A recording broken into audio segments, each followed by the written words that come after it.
And once again, the following Zoom session is being recorded and will appear later today on my YouTube channel, Math with Mayo.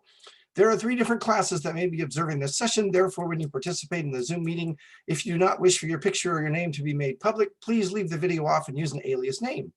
If you have questions during the meeting but do not wish to speak, email me at bmail@ybcc.edu and I will respond as soon as I can. So this morning, we're going to start off by answering some questions from section 9.1 part 1, and then eventually we will go to 9.1 part 2. There are a lot of questions this morning that are pretty much the same question, and they're very much like this. And the reason for that is because on Friday, I didn't quite get as far as I would have liked to. So we'll take a look at several examples here. But before we do this problem, what I want to do is talk about something that we did talk about on Friday, and that is that you can't take an even root of a negative number. Specifically to the problems we're going to look at right here, I'm going to say you can't take the square root of a negative number. So the square root of a positive number, that's great. The square root of 0, that's great. The square root of a negative number is not real. Now, for an input value to be in the domain of a function, it must produce a real, output value. So what we get at is the radicand inside here can't be negative. It can be 0. It can be any positive number, but it can't be negative. So to find the domain of this function, we're going to look at the entire radicand, that is the stuff inside,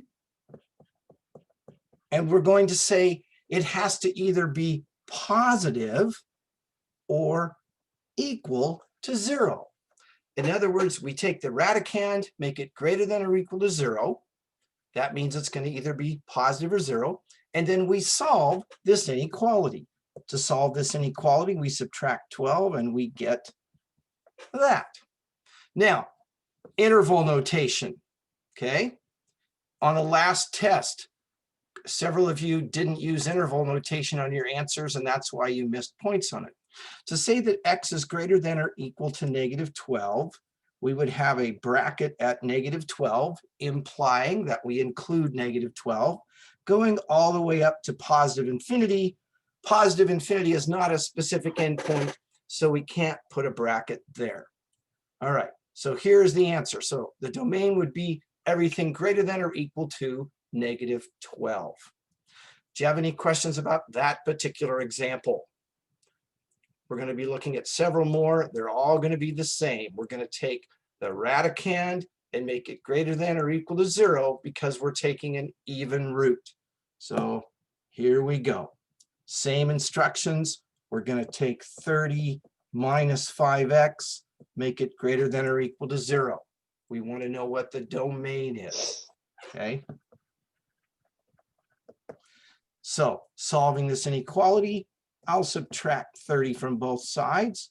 Negative 5x greater than or equal to negative 30. I'll divide both sides by negative 5. Recall, when you multiply or divide both sides of a negative number, of an inequality by a negative number, you change the direction of the inequality sign. So the domain is everything up to and including 6.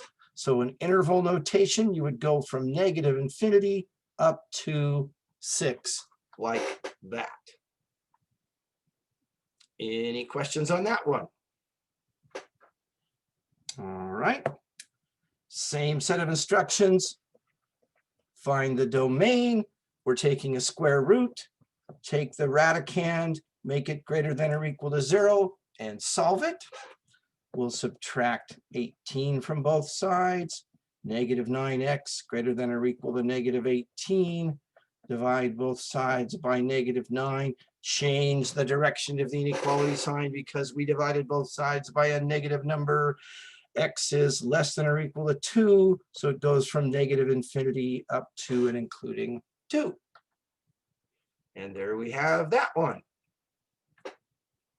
Any questions there? All right. And the next one, same idea. We're taking a square root, take the radicand, make it greater than or equal to 0, and solve it. We're going to subtract 10 from both sides. -5x greater than or equal to -10, divide by -5, change the direction of the inequality sign, and we get, let's see, did I already do this one? It just looks familiar. Nope, I guess just different numbers, same answer though. Okay. Any questions there? All right. Different problem. Here we are to find the square root of 480 to 4 decimal places. Now, I couldn't find a TI 30X Roman numeral 2, whatever, online to demonstrate, but I'm going to tell you and then I'm going to show you. On that particular calculator, there is a square root button that is a second function key. And when you push that, it comes up with a square root and then a left parenthesis.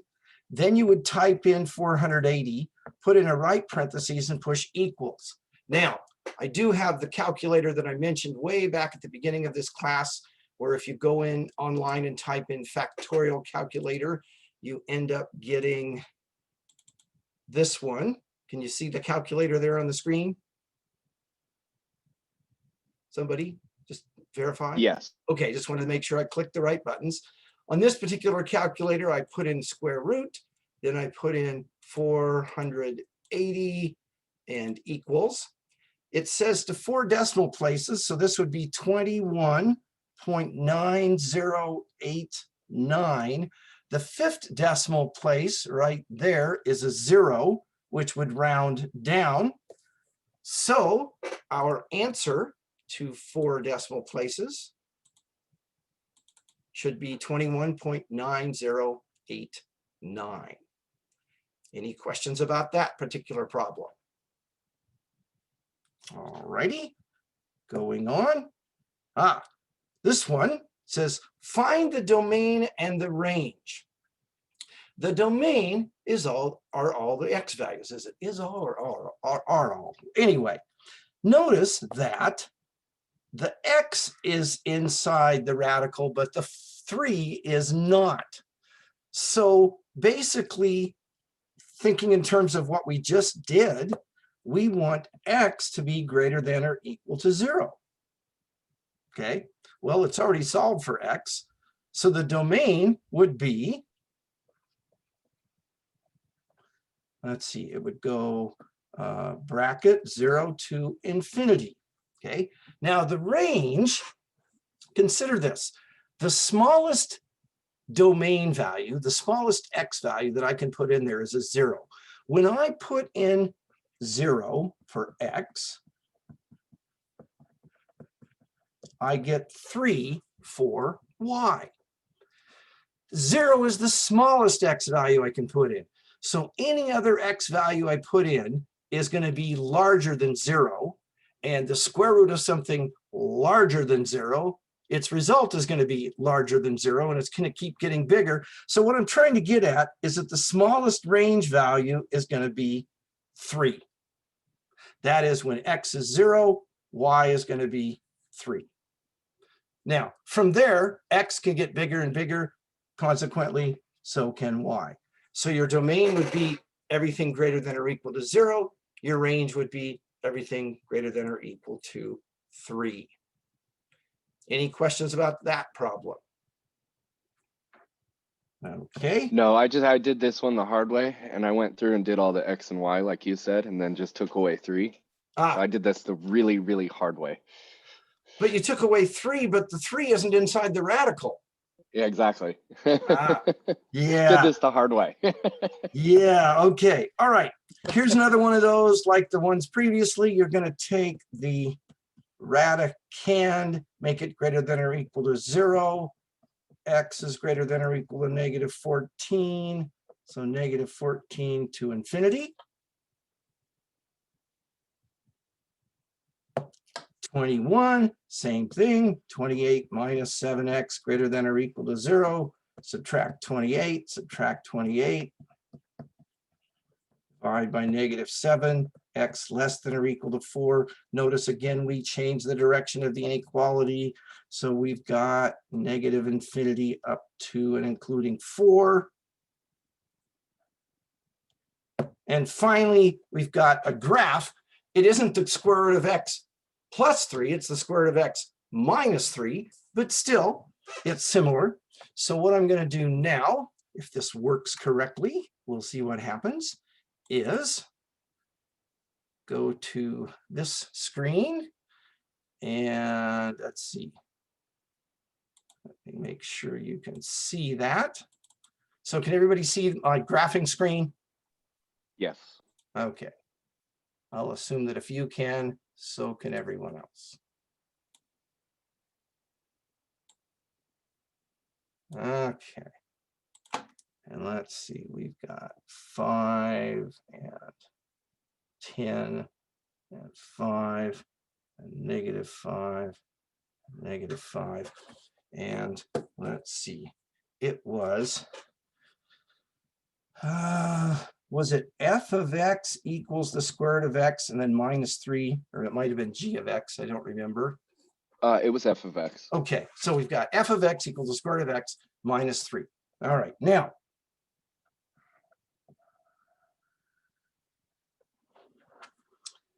the only thing that's inside the radical is the x.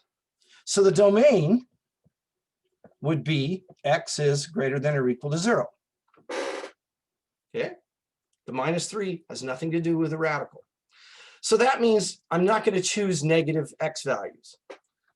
But x is the only thing inside of the radical. So if I choose x values that are perfect squares like 0, 1, 4, 9, 16, etc., I'm going to get nice y values.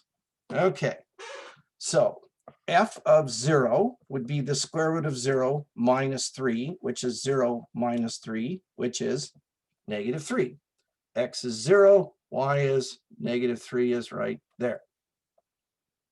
Okay? X is 1. F of 1 equals the square root of 1 minus 3, which is 1 minus 3, which is negative 2.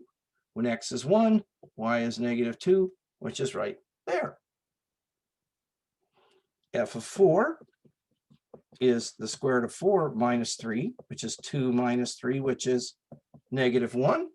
4 negative 1 is right there. F of 9 is the square root of 9 minus 3, which is 3 minus 3, which is 0. So x is 9. Let's see, this would be 10. 9, 0 is there. And 16 is not on my graph, so I'm not going to worry about that value. But what I've got now is this. Okay, let me move this picture of all the people there. So can you see that graph now? And can you see that the domain is x is greater than or equal to 0? Okay. What about, and they didn't ask for this. Let me get my mouse over here. What about, so this is the domain. What about the range? What's the lowest range value? Negative 3. Right. So whereas, let's see, the domain is that, the range is that. Okay. All right, now we're going to go away from that and back here. And let's see here.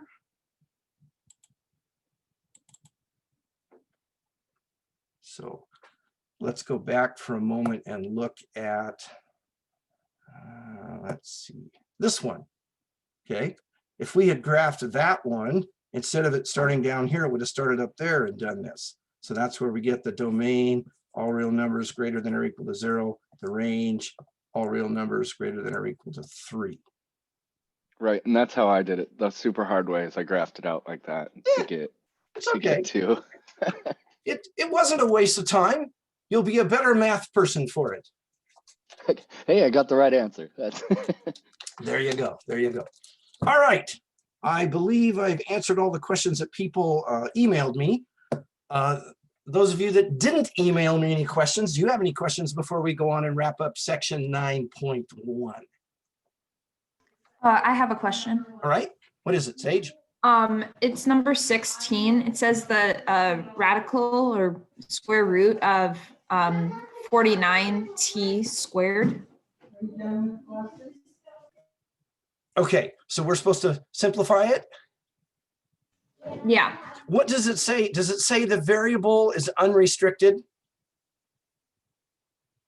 Yes. Okay, let's write that down.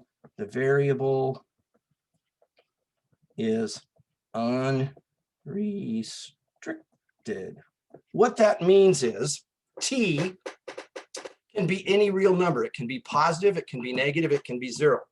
Now, the square root of 49 is 7.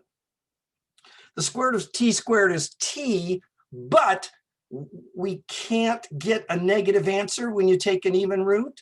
So we have to make sure that t is not negative. And the way we do that is by putting absolute value bars around t.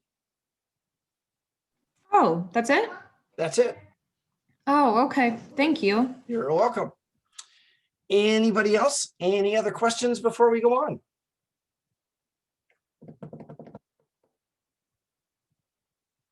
Okay, let's go on then. So the part that I wanted to but didn't get to on Friday was we've already dealt with. We just looked at about 6 examples, and that's that idea of what's the domain when you're taking a square root of a quantity inside. You take the quantity inside greater than or equal to 0 and then solve for it. Okay, so I'm going to go on beyond that and look at some other examples. Here it says, find each function value if possible. Do not use a calculator. And we have the following. F of x equals the square root of the quantity 3x plus 1. And we are to find f of 8. So f of 8 is going to be the square root of 3 times 8 plus 1. Keep in mind, order of operations, a radical is a grouping symbol. So we're going to do everything inside the grouping symbol first. So this becomes the square root of 24 plus 1. It becomes the square root of 25. And what is the square root of 25? It is 5. 5. There you go. Any questions about that? Okay, we're going to use this question. Really, all it is just plugging in numbers. Pretty much. Okay. We're just plugging in numbers, and they gave us the numbers. I didn't just pull that out of thin air. I could have, but they didn't. Okay. All right. All right. The next one, for the same function, it says find f of -2. And that would be the square root of 3 times -2 plus 1, which is the square root of -6 plus 1, which is the square root of -5. Now, I disagree with the book's authors. They say it's undefined. To me, undefined is when you're dividing by 0. So I would say not real. I don't know in WebAssign, it's going to tell you, it's going to say, you know, if it's not real or blah, blah, blah, does not exist, put DNE. It will give you, it will tell you which way it wants you to go. All right. So any question about that? Again, you can't take an even root of a negative number and get a real number, which also means that -2 is not in the domain of f because it did not give us a real range value. Okay. Let's see here. How about this one? g of x equals the cube root of the quantity x minus 4. And we're supposed to find g of 12. So g of 12 is going to be the cube root of 12 minus 4, which is the cube root of 8. So we're looking for some number where that number times itself is 8. Okay. Well, what's 1 times 1 times 1? That's 1 times 1 is 1 times 1 is 1. So the cube root of 8 is not 1. What's 2 times 2? 4. Times 2. 8. Aha. So 2 times 2 times 2 is 8. Therefore, the cube root of 8 is 2. And I don't really need the parentheses there, but does that make sense? Yes. All right. How about the same function, but now we want g of negative 23. So that's going to be the cube root of negative 23 minus 4, which is the cube root of negative 27. Be careful. We're not taking an even root. We can take an odd root of a negative number. Negative 3 times negative 3 times negative 3 is negative 27. So the cube root of negative 27 is negative 3. You can take an odd root of a negative number, so be careful. Okay? And now we're going to go back and do some calculator stuff here.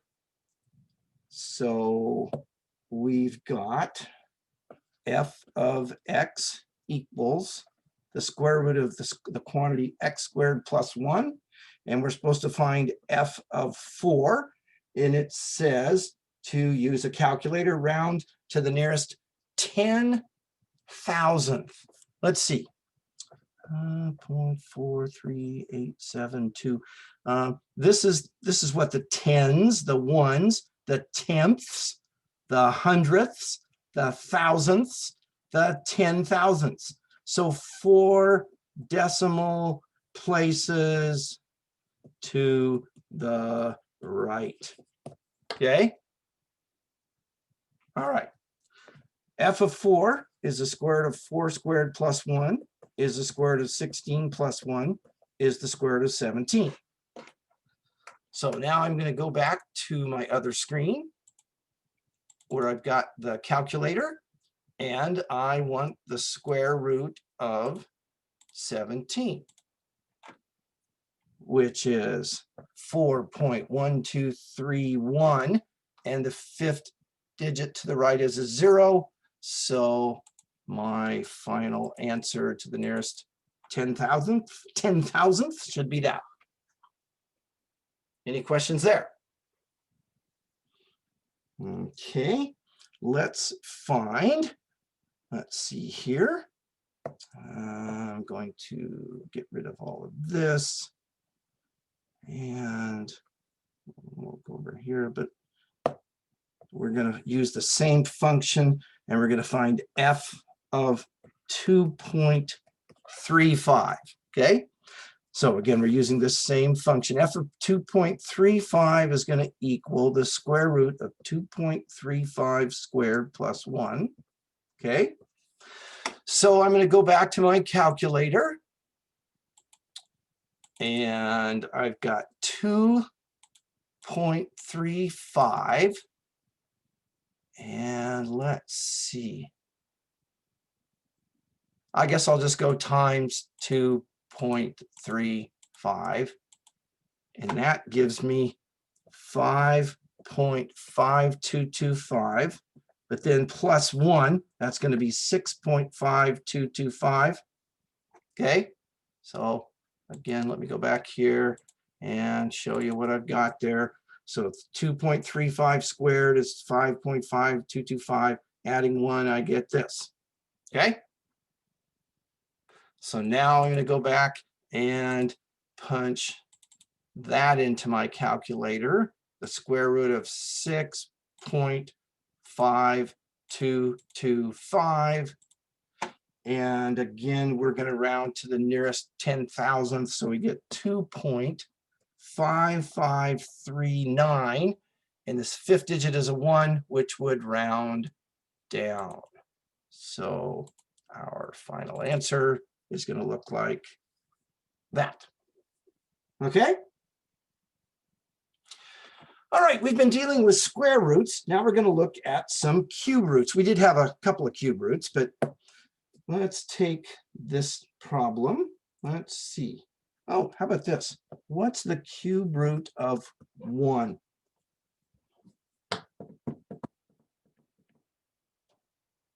One. It's just 1, isn't it? Because 1 times 1 is 1 times 1 is 1. 1 times 1 times 1 is 1. So the cube root of 1 is 1. All right. How about the cube root of negative 125? Well, let's see. -5? Correct. Because negative 5 cubed is negative 125. Again, negative times negative times negative is still negative. All right. We okay with that? Yep. Let's say we've got the cube root of a fraction. We can separate this into the cube root of the numerator over the cube root of the denominator. So what's the cube root of positive 125? 5.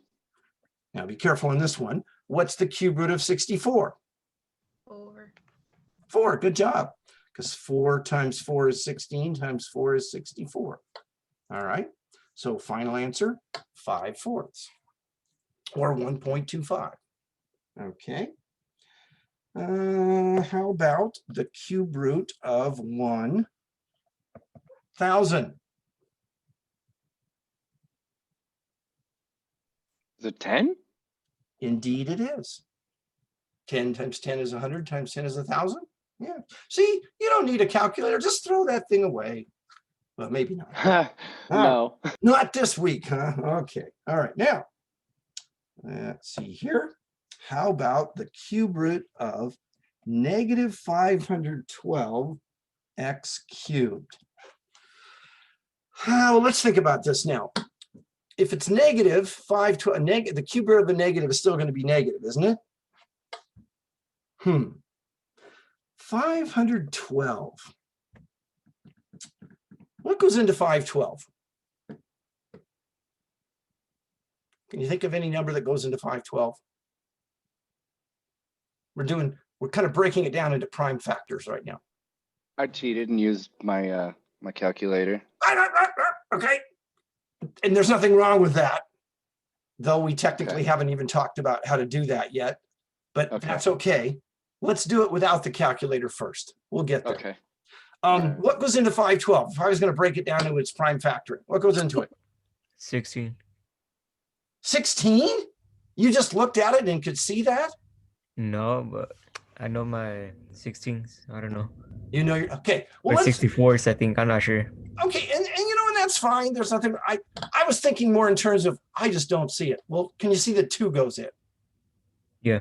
And we'll get to your 16 here eventually. 2 would go in what, 256 times?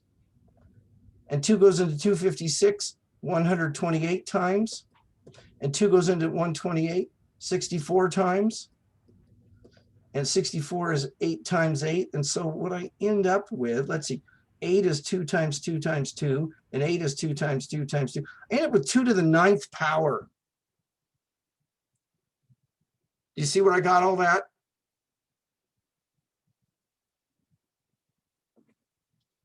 In other words, 2 times 2 times 2 times 2 times 2 times 2 times 2 times 2 times 2 is 512, okay? You may not like this, but this is doing it without a calculator. And we'll do it with one later. Come on, just want to erase this. There we go. Okay, so what I could do is I could say this.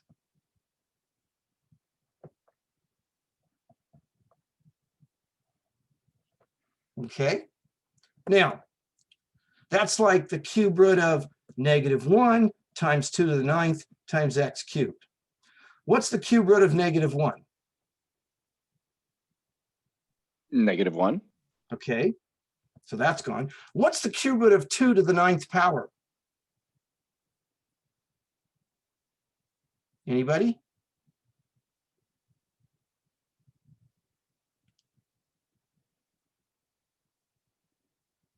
Tell you what. It'd be just 2, isn't it? No. No. Is it 2 to the 3rd power? Yes, it is. And what I was going to show you is 2 cubed is 8, 2 cubed is 8, 2 cubed is 8. So don't I have 8 times 8 times 8 there, which would be 2 cubed or 8? And then what's the cube root of x cubed? X. So we've got -1 times 2 cubed is -8x. All right. Now, this is another case that I alluded to the other day of where there are some things they haven't told you yet that will be a great advantage once they have told you it's coming. In other words, right now we could take the 9 divided by the 3 to get the 3, but we haven't officially talked about that yet. We will. Okay.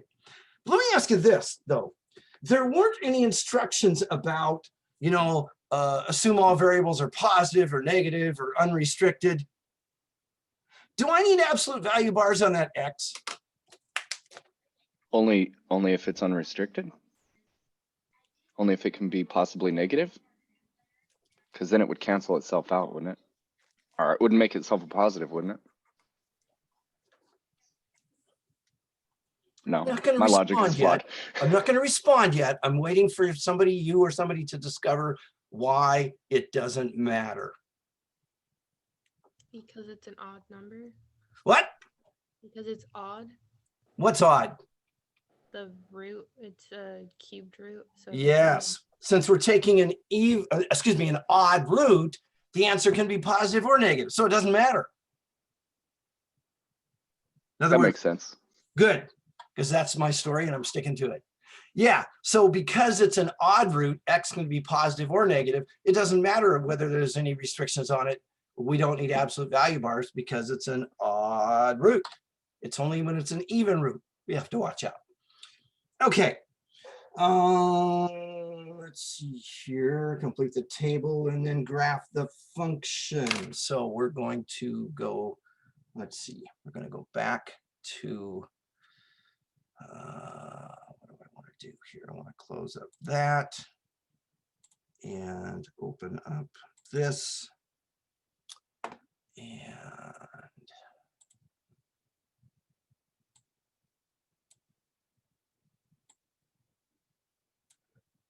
okay, 1, 2, 3, 4, 5, 6, 7, 8, 9, 10. This is 5, 10, 5, 5, 10. Okay, we're going to graph f of x equals the cube root of x minus 3. Now, the minus 3 is not inside the radical, okay? So it doesn't affect what's inside the radical. I'm taking the cube root of x. Can x be positive? Can you take the cube root of a positive number?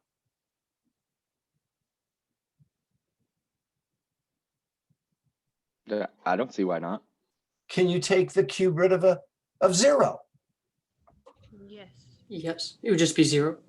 Good. Can you take the cube root of a negative number? Yes. Yes, no restrictions. Okay, now, since we're taking cube roots, doesn't it seem reasonable that x should be a perfect cube? Because then we uncube a cube, we get a nice number. A nice number minus 3 is still a nice number. So choices for x, good choices would be perfect cubes. Now, in this problem, they already give us these values, but I wanted to point out the reason they chose them is because they're all perfect cubes. So again, we don't need our calculator on this problem, okay? So if x is 8, if x is -8, f of -8 is the cube root of -8 minus 3. What's the cube root of negative 8. -2, And negative 2 minus 3 is -5, negative 5. Okay. So when x is negative 8, y is negative 5. So we're right there. All right. At negative 1. F of negative 1 equals the cube root of negative 1 minus 3. What's the cube root of negative 1? -1, Negative 1. And negative 1 minus 3 is -4, negative 4. So when x is negative 1, y is negative 4. Let's see. That's right. I think so. Negative 1. Yep. Okay. If x is 0, f of 0 would be the cube root of 0 minus 3. What's the cube root of 0? 0, And 0 minus 3 is -3, negative 3 or minus 3. So now we're right there. Okay. F of 1 is the cube root of 1 minus 3. What's the cube root of 1? 1, And 1 minus 3 is negative 2. So we're right there. And finally, f of 8 would be the cube root of 8 minus 3. What's the cube root of 8? 2, And 2 minus 3 is negative 1. So when x is 8, y is negative 1. And so we get a picture that looks like that. Now, notice I put arrows on both ends of the graph. Why did I do that? Well, even though over here I used negative 8 to positive 8, could I use a bigger negative value like negative 27, which would be a cube, or negative 1,000? In other words, since we're taking an odd root, there's no restriction on x. It can get large negative, large positive. So this thing can go on in this direction and can go on in this direction forever. All righty. Let's see here. How would we Let's- write the domain and range for that one if they asked? Okay. for- The domain, whoa, would be negative infinity to infinity. And the range would also be negative infinity to infinity. Because as this thing goes to the right, it's also going up. And as this thing goes to the left, it's also going down. In other words, it's not going level, it's still going down. Does that make sense? Yeah. Okay, so your domain, all real numbers, your range, all real numbers. So from negative infinity to positive infinity. Okay. Let's see here. What do we got? We've got 12 minutes left. Yeah, let's do this one. Okay, so I'm going to go to a new page and I'll set up a new grid.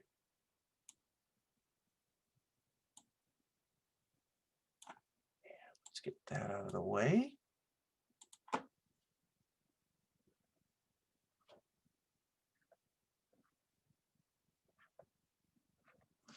Okay, it says graph f of x equals the cube root of x minus 3. Okay, now consider this. If my radicand was a cube, taking the cube root of a cube would be nice. What are some cubes? Negative 8, negative 1, 0, oops, 1 and 8. Those are nice cubes, okay? But my radicand isn't just x, it's x minus 3.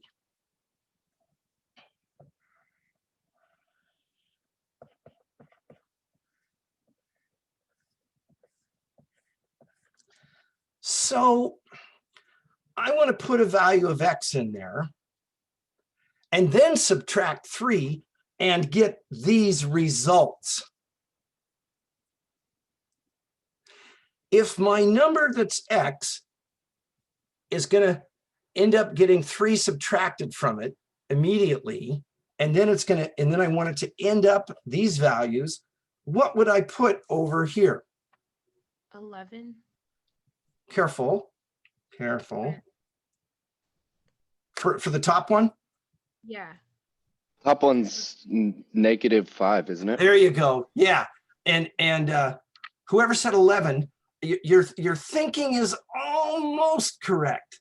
It's 3 off, but because you're going to subtract 3, you want to add 3 up front. So -8 plus 3 would be -5. -1 plus 3 would be 2. 0 plus 3 would be 3. 1 plus 3 would be 4. 8 plus 3 would be 11. Okay, so if we take these values and we plug them in there, what's the first thing that happens? You subtract 3. So what we're getting at is f of -5 would be the cube root of -5 minus 3, which is the cube root of -8, which is -2. F of 2 would be the cube root of 2 minus 3, which is the cube root of -1, which is -1. You see what I'm saying? Since we're subtracting 3, we need to start out 3 more. So we're going to add 3 up front so that we can subtract it. So -8 plus 3 becomes -5. Now, down here at the 8, 8 plus 3 would give you 11, right? Are you following this? Yeah. Okay. So f of 3, 3 minus 3 is 0. The square root of cube root of 0 is 0. F of 4, 4 minus 3 is 1. The cube root of 1 is 1. F of 11, 11 minus 3 is 8. The cube root of 8 is 2. So we've got -5, -2, 2, -1, 3, 0, 4, 1, and 11, which would be right here, 2.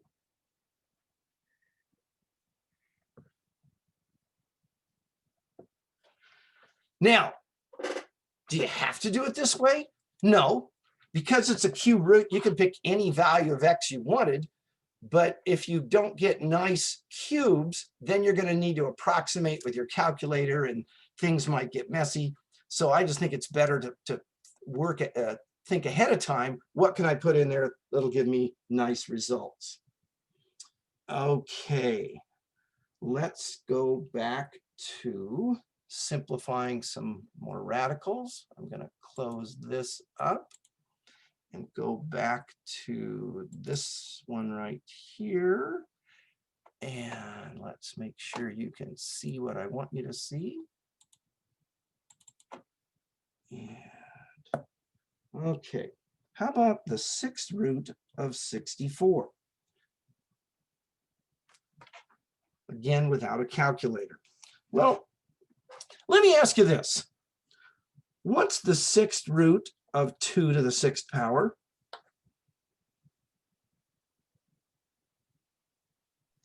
Two. What's the 6th root of 4,816 to the 6th power? 4,816. Right. I just wanted to make sure you were getting it. You just didn't get a lucky guess. Okay, which I didn't think you did. Let's take 64 and let's break it down into prime factors. Oh, 64 is 2 to the 6th power. So the 6th root of 64 equals the 6th root of 2 to the 6th power equals 2. Again, breaking it down into its prime factors. All right. How about negative the 4th root of 625? Now, are we taking an even root of a negative number? No. Isn't it a negative root? What's that? Isn't it a negative root since it's outside of the parentheses? Yeah, so, but the answer to my question would be no. In other words, we're taking the 4th root of a positive number, and then, because that, like you said, the negative is outside, then we'd apply it, right? So whatever answer we get, we're going to apply that negative sign to this. So what times itself is 625? 5. Good job. 5 to the 4th power. So this would be negative 5, or just plain old negative 5. Okay. How about this one? The 6th root of negative 729.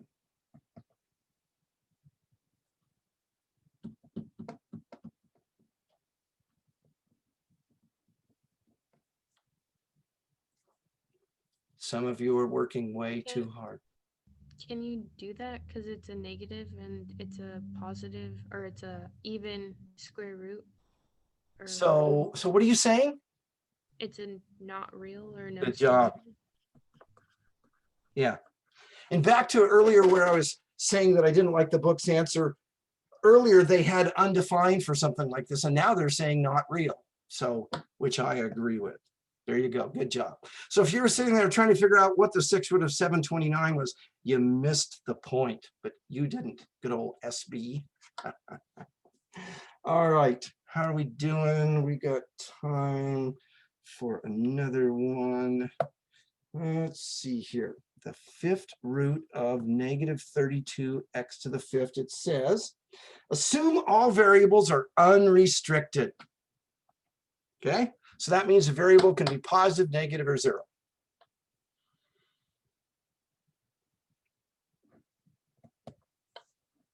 First of all, can we do it? Yes. Why?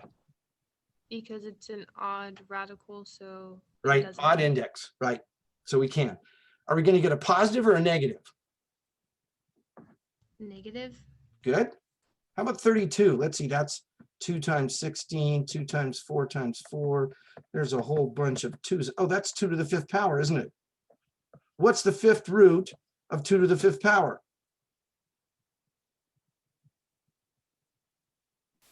2. Good. Some of you are working way too hard. The 5th root of 2 to the 5th power is 2. Oh, because the index and the exponent undo each other. And again, we'll get there. So what about x to the 5th? What's the 5th root of x to the 5th? X. Now, remember the variable's unrestricted. Do we need absolute value bars? Yes. No, because the input is odd. The index.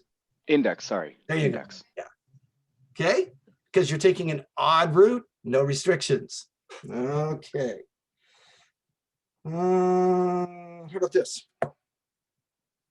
Wait, I didn't need to jump quite that far. Let's go right there. The 8th root of t to the 8th power. Again, variables unrestricted. You end up with t with the absolute value around it. Excellent. Since you're taking an even root, you can't get a negative answer. Good job. How about this one? The 4th root of the quantity x minus 7 to the 8th power.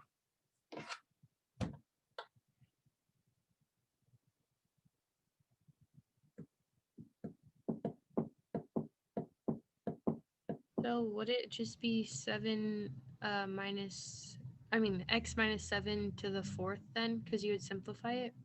Or to the 2nd? Like that? Yeah. Do I need absolute value bars?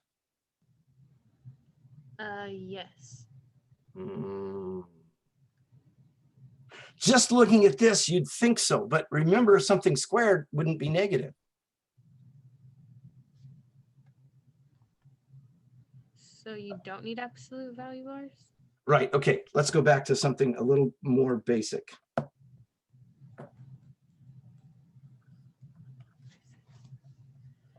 Here, I need absolute value bars, right? Yeah.